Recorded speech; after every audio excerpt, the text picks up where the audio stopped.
Assalamualaikum, selamat datang di Rahmania Bercerita bersama saya, Rahmania Santoso. Hari ini kita akan cerita tentang Siti Walidah, tokoh penggerak pendidikan perempuan. Rahmania tahu nggak sih, Siti Walidah atau Nyai Ahmad Dahlan lahir pada 3 Januari 1872 di Kauman, Yogyakarta. Beliau adalah istri dari pendiri Muhammadiyah, Kiai Haji Ahmad Dahlan, yang juga salah satu tokoh emansipasi perempuan Indonesia abad ke-20 atau semasa era pergerakan nasional yang diperjuangkannya melalui Aisyah. Ayah dari Nyai Siti Walidah bernama Kiai Haji Muhammad Fadli adalah seorang ulama besar dan masih berkerabat dengan keluarga istana. Nah, di tahun 1889, Siti Walidah melangsungkan perkawinan dengan Ahmad Dahlan yang masih terhitung dengan kerabat dekatnya. Setelah menikah, dia lebih dikenal dengan nama Nyai Ahmad Dahlan, dan pasangan ini sudah dikaruniai 6 orang anak. Nyai Ahmad Dahlan bersama suaminya mendirikan Sopo Tresno pada 1914 atau 2 tahun setelah Muhammadiyah dicetuskan.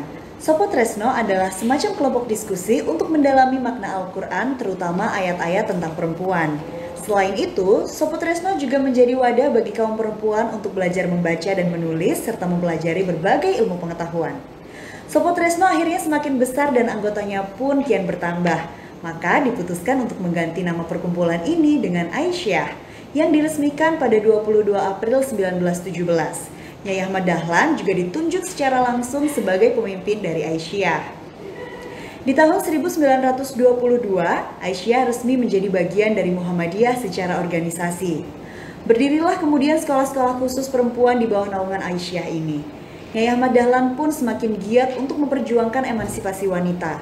Dia termasuk seseorang yang tidak setuju dengan konsep patriarki dan menilai seorang istri adalah mitra bagi suaminya.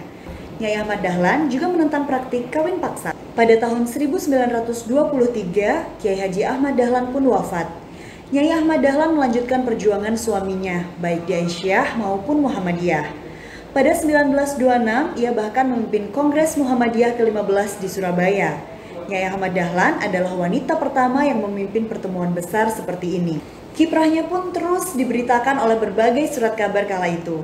Mengiringi Muhammadiyah yang kian berpengaruh dalam nuansa pergerakan nasional, Aisyah juga semakin besar. Anggotanya semakin bertambah banyak, maka dibukalah cabang-cabang Aisyah di berbagai daerah di Indonesia. Nyai Ahmad Dahlan pun memimpin Aisyah hingga tahun 1934. Sejak awal 1942, wilayah Indonesia bukan lagi di bawah penjajahan Belanda, digantikan oleh pemerintahan militer Jepang. Namun, Aisyah kemudian dilarang oleh pemerintah Dai Nippon pada tahun 1943. Meskipun demikian, Nyai Ahmad Dahlan tak lantas diam. Dia bekerja di sekolah-sekolah bentukan Jepang agar bisa mendidik langsung anak-anak Indonesia. Selain itu, Nyai Ahmad Dahlan juga menjadi penentang sejumlah ritual-ritual yang dipaksakan pemerintah militer Jepang kepada rakyat Indonesia, termasuk menyanyikan lagu kebangsaan Jepang, menghormat ke arah matahari, serta bendera Jepang, dan lain sebagainya. Setelah Indonesia merdeka pada 17 Agustus 1945, Belanda datang lagi dengan maksud ingin menguasai Indonesia. Nyai Ahmad Dahlan pun turut berjuang mempertahankan kemerdekaan dan sering dimintai nasihat oleh para tokoh bangsa, termasuk Presiden Soekarno atau Panglima Besar Jenderal Sudirman. Tak hanya itu, ketika tentara dan rakyat Indonesia berjuang mempertahankan kemerdekaan, Nyai Ahmad Dahlan kerap menyediakan rumahnya sebagai tempat berlindung, juga menyediakan masakan untuk para pejuang.